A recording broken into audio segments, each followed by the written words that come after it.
Guys, Disney has done it again. I'm back from D23, and I can't wait to tell you about all the amazing stuff that Disney has done with accessibility. It's incredible. You're going to hear all about it today on Driven by Purpose.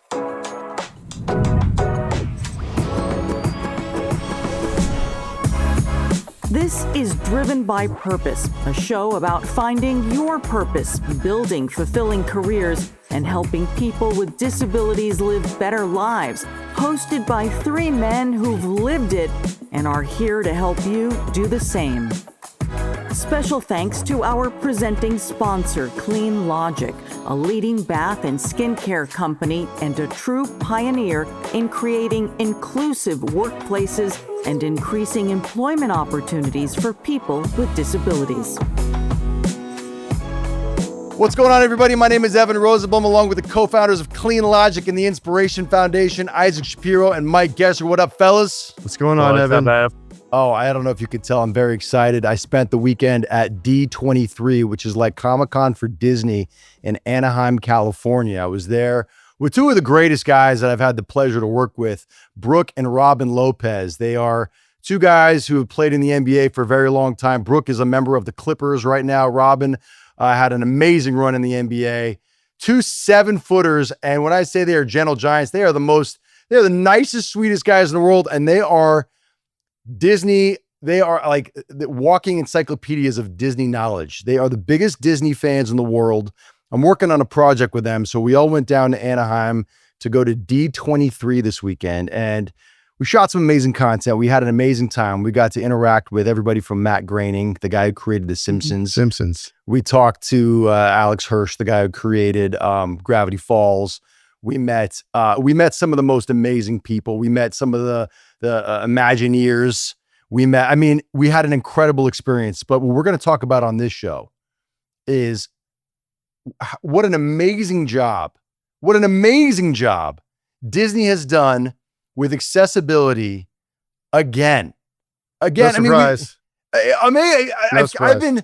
I can't wait to hear it, but you know what? I'm feeling like the vibe we're missing your ears for this show. You don't have any Mickey ears right now. I just felt like, you loved companies and I thought you would come on here with some Mickey ears. So I can't wait to hear it.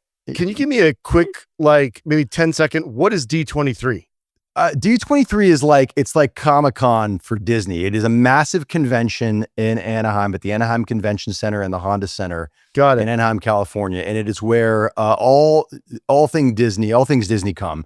Fans come, the creators come. They make giant announcements about upcoming rides at the parks, upcoming movie announcements. Got it. All the big announcements happened at D23, and they have all of these interactive, what do you call them? Activations, right? So you go and you can interact with things like there was a big one from Marvel. You can go in and you can see the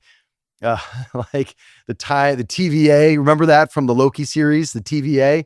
There was an interactive TVA activation where you could go in and interact with the Doctor Doom costume, and you could see all that cool stuff.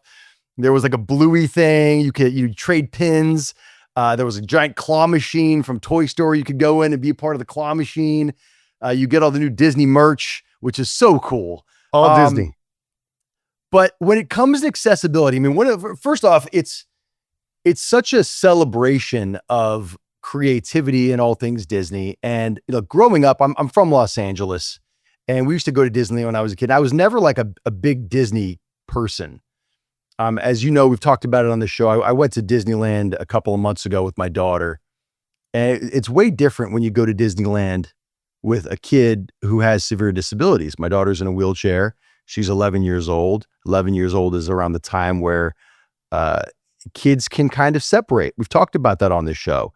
When school ends, typical kids are going to things like soccer practice and dance practice and theater and all their activities. And my daughter's going to we go to therapies and all that stuff. And there's a separation, and it's hard to keep all the kids together and all that stuff. But when they went to Disneyland, not only is it super accessible, but it is very inclusive. That's a massive word. They were all able to enjoy the rides together, the experiences together. the whole experience at Disneyland is geared towards everybody having a great time together, people of all abilities together. And even though my kids weren't at D23, I was able to look around and see it's the same kind of spirit at D23. It was an inclusive spirit where everybody from all walks of life, all kinds of people, didn't matter where you were from, what your ability was, everybody was celebrated together. And Disney did an amazing job creating this culture, this environment, and most importantly, they made it so everybody could access everything equally. If you were in a chair, if you were a wheelchair user, if you had other if you required other equipment or anything you need, everything Sensory issues. everything was fully accessible. Yeah. I want to read something because I wrote this down. All the convention lines were wheelchair accessible. Mobility devices were completely accommodated. Wheelchair seating was provided at everything at D23, and Disney offered ASL interpretation. So there were sign language people at every single event, at every single panel. Assisted listening services and other accommodations were made widely available. And by the way, this wasn't just something that was written down. I was specifically looking for this stuff everywhere I went. We had talked about this before I went. I said, I'm going to go. And even though I'm there working, I'm going to be looking to make, I'm going to keep an eye out to see if, they're doing everything they should. They passed with flying colors. Yeah. I was going to say, there's companies do a lot of like ADA and accommodations so that they remain in compliance or they're not breaking any rules or anything. But then there's Disney, who like, it's not that they overdo it. They do it amazingly. They just, it makes it really is the definition of like inclusive. Everybody feels welcome. And then on top of that, it's the people who are there. Just when you go to this thing, and I know I sound like a Disney homer right now. I get it. But I'm like so converted. Can you set the stage? Is there thousands of people? Thousands of people. Okay, thousands. You're in a and convention thousands of center. people. Is And it I open saw- to the public or? Yeah, I mean, just you buy creators? tickets. You buy It's tickets. and you Anaheim go in. Convention Center. Think about what's the trade show we would go to. It's huge. Yeah, massive. And I'm talking most people are in some kind of a costume. And the costumes are everything from, just simple Mickey Mouse ears to the most elaborate, sophisticated. I saw people in like Star Wars costumes that were like, they were like screen ready. Like you had to have been like a rocket scientist to make the Star Wars costume. They were so elaborate. It was There's incredible. some people that get into it. There's some people that really get into it. But some of the things were like, there were some wheelchair users that had customized their, customized, I don't know if that's the right word, but like they had like tricked out their chairs. Yeah. To like, there was one person who turned their chair into the Doom Buggy from the Haunted Mansion. And Amazing. it was the most incredible thing. Yeah. And I mean, this person was being celebrated by everybody. And that's the beauty of this event. It was, if somebody is in a wheelchair in like, typical society and they do something crazy or they do something, they trick out their chair. Sometimes people come up and they'll ask the awkward question, oh, like, why are you in a chair? We get that. We've had that before, even on Halloween. Like when we take Sydney out, if we do something, they'll be like, oh, why is she in a chair? Can she talk? We'll get that. I didn't see any of that at D23. It may have happened. I'm not going to say it didn't happen, but I didn't see that. When I saw people going up to other people in chairs, it was most of the time like, your costume is incredible. The detail in the Doom Buggy is amazing. It was they were being celebrated. The creativity was being celebrated. It was an amazing just event all the way around. I do have one thing that I want to say that is a little controversial that I want to say to the disability community that I want to talk to you guys about that I think is worth discussing now. I can't wait. I can't wait. All right. Drum roll. I know. There were a lot of people in motorized power chairs at this event. And obviously I'm a supporter of motorized power chairs. My daughter is training to use one right now. Right now she is in a push wheelchair, but she's training to use a power chair. I did see a lot of people, meaning more than a few, either close calls with people colliding, power wheelchair users colliding with walkers, close calls, and actual collisions. And I think the reason that I saw that is because some of these power chairs are moving really fast. And we just got a power chair at our house. You can see it right here. I'm going to show it to you. We just got a new power chair. Can you see this one right here? Yeah, I see it. Can you see it? Oh, there was a light. But can you see this chair? Yeah. Yep. Okay. This chair has like 5 speeds. Okay. And one of the speeds on the chair, it can zip around pretty fast. The top speed, it moves very fast. And one of the things I was noticing at the convention was some of the people who were using the top speed on their chairs were going much faster than the crowds were moving at the convention, either outside the convention or inside the convention. And I think that was causing some of the problem where people were walking and moving at a particular speed, and some of the people in the power chairs were moving much faster. And that was what was causing some of the problems. They were zipping through, and some people were cutting some other people off. And while I am understanding that you were in a chair and you need your chair and it's how you get around, We need some safety. we need Some rules. we gotta cap the speed limits on some of these things because it is. I know it sounds funny, but I'm actually being serious about it. Clocking chairs. It's real because if there's no rules around it or there's no guidance, you run into accidents. Like people could get hurt. And I totally agree with you on that.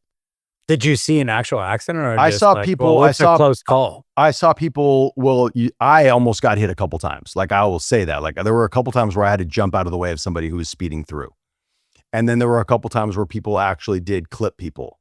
And were they in like control? A lot of, sorry. Oh my gosh, sorry. Were they in control of their chairs? It was a decision to drive fast, or was the irresponsibility coming from the walker, or both? No, it's in the situations that I witnessed.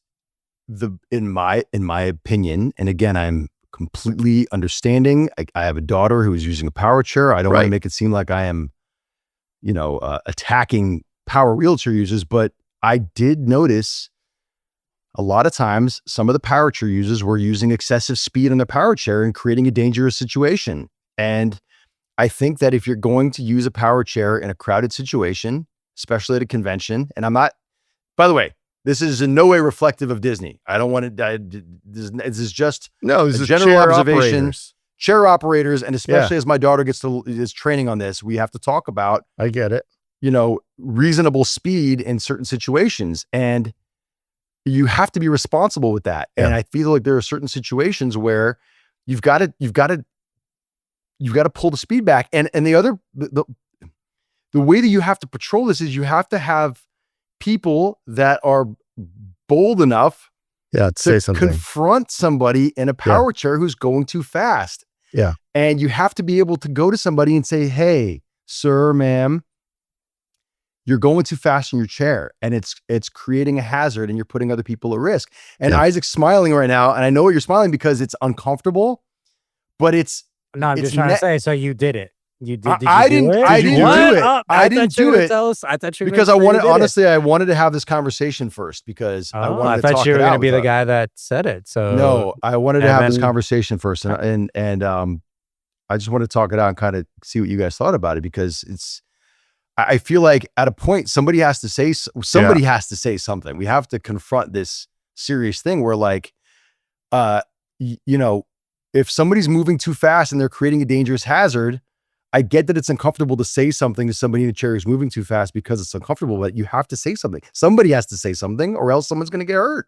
Hey, I got to say, the reason I was smiling is I was like, oh, Evan said something because nothing holds him back. I'm not afraid to say something. So I think about it like whether you're in a wheelchair or a motorcycle or a car, there are rules put in place to protect people, whether you're the driver, the operator, or you're a pedestrian. And so for a second, I'm going to put my hat on as Rosie's dad. She doesn't drive a power chair.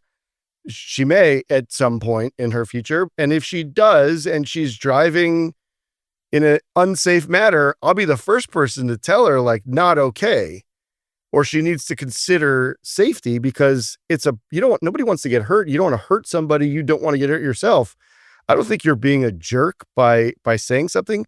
Perhaps, I don't know the circumstance, but perhaps someone isn't aware of how unsafe they are. Perhaps they can't see, on the bottom where their wheels are or where other people's legs are. I don't think it's a problem to say something, but you're right. Someone needs to be brave enough to do it. And I think most people would be uncomfortable approaching somebody in a wheelchair and saying, hey, you got to slow down or you need to be a little bit safer. I don't have a problem with it. I think you just have to, the right approach is leading with kindness and just saying, hey, we just gotta, we gotta make sure that everyone's safe around here. And, I can imagine these things can really move. These things can really move. And if you go a little fast, you can put people in danger. If you do it in the right way, I don't think anybody's going to be offended by it. You know what I mean? Like maybe some people with chips on their shoulders, but if you do it in the right way and tell somebody, they're not gonna, hey, I'm not gonna say, but you know what I'm saying? Like, I think it's better to do it than not to do it. Just don't be a jerk. Well, Evan, just maybe understanding, like, why does there need to be so much speed? Do people use that to get around, on the street and they can go that fast? Like, no, is there a way to go to 3? You can't. Yeah. On this chair, for example, you can adjust the top speed. So this thing can fly, dude. I'm telling you, this chair can really move. And it's important to have that speed. For example, let's say you are crossing the street and you see a car moving fast and you need to really zip out of the way. Sure. You could pop it into top speed and then zip out of the way so you don't get hit. I mean, really important to be able to have that top speed.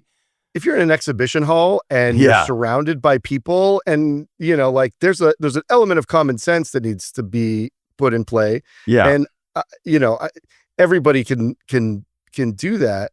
Yeah. But do you think Mike, if you're in an exhibition hall and they announce, hey, they're giving out the new pin in Hall D. That's it. Go. And then everyone starts moving fast. And then you go, of course, zoom. Like that's where it's an issue. So I think there needs to be like some other way to announce a giveaway or this cool thing.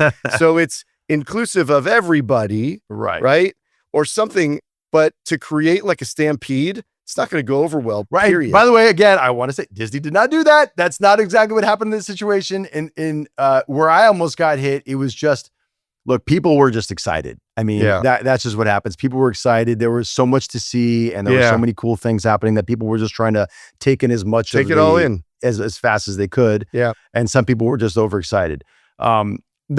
Obviously the majority of people who were in chairs were not abusing it, but some people were. Well, the majority of people that drive cars aren't jerks and they don't drive erratically, but sometimes there are, and we have rules in place for it. That's right. Hey, I just want to make sure we capture as we get closer to the show. Evan, is there anything else that you felt that really needed to be highlighted around accessibility that we should be thinking about? I think about when you go to D23 or just think about Disney, is there new innovations that they're releasing that you're like, wow, this is the future, especially around accessibility? Because it sounds like there's just a lot of cool things. Even Caitlin, who works with us, is a huge Disney fan. She's like, Evan's at D20. I'm like, what is D20? You know this thing? I thought it was like, oh, it's huge. So anything else just to make sure we capture this in the show? I do want to say a couple things. Number one, I got to meet somebody there who I want to shout out on the show. His name is Chris from Provost Park. I want to get his handle right. Provost Park Pass, Chris. Before I took Sydney to Disneyland, I watched Chris on Provo Park Pass because he does amazing videos on Disneyland and how to navigate the parks, but he's also done videos specifically on for wheelchair users and people with disabilities, how to get the most out of the parks. And before I went with Sydney for the first time, I watched his videos and I saw him at D23 and I had the opportunity to sit and talk with him. And he was even nicer in person than he appears in the videos. And again, on this show, I feel like we've talked about it. When people are great and when people do things right, you got to give them credit and you got to shout them out. Sure. This dude is great. I watched him. Not only did I have the opportunity to sit and talk with him about all the great things that Disney does when it comes to inclusivity and disability and all that stuff, but I watched him sit and talk with fan after fan after fan after fan, and he was amazing. So if you are thinking about going to Disneyland and you have a person in your life who has a disability, or even if you don't and you just want to learn how to navigate the parks better, Provost Park Pass is his Instagram handle, and he is great. And I highly recommend watching his videos. He is fantastic, and he is even nicer in person. Support his work. He's fantastic.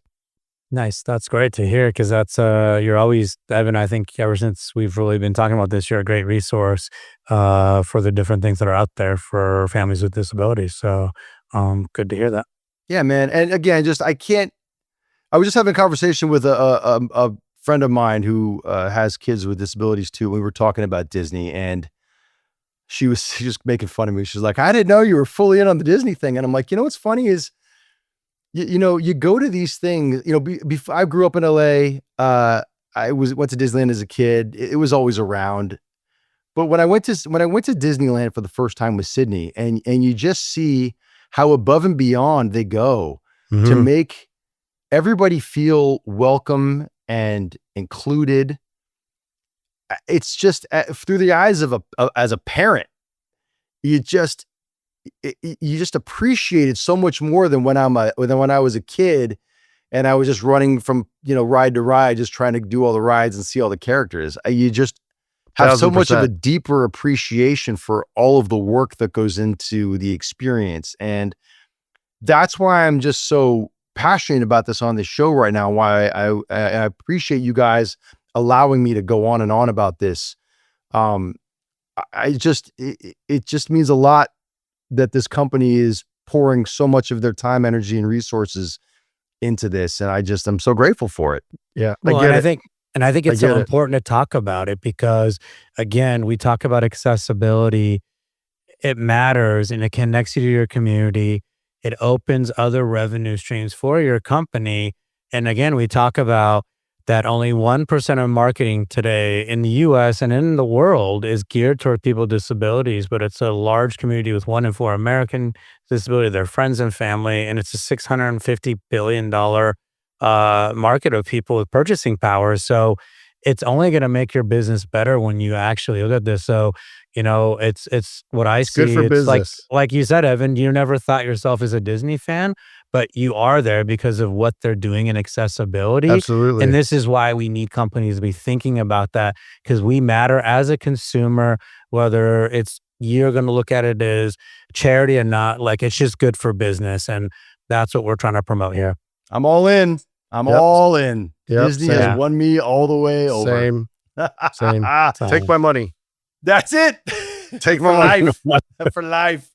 All right, that's going to do it for us here at Driven by Purpose. We all appreciate you so much. Thank you for supporting us. Remember, if you like the show, subscribe, follow, comment, and share. Tell a friend to tell a friend to tell a friend, and continue to support. And also, remember, super important, support Clean Logic. Clean Logic is the best skincare products out there. And we'll see you on the next episode. All right. Thank you.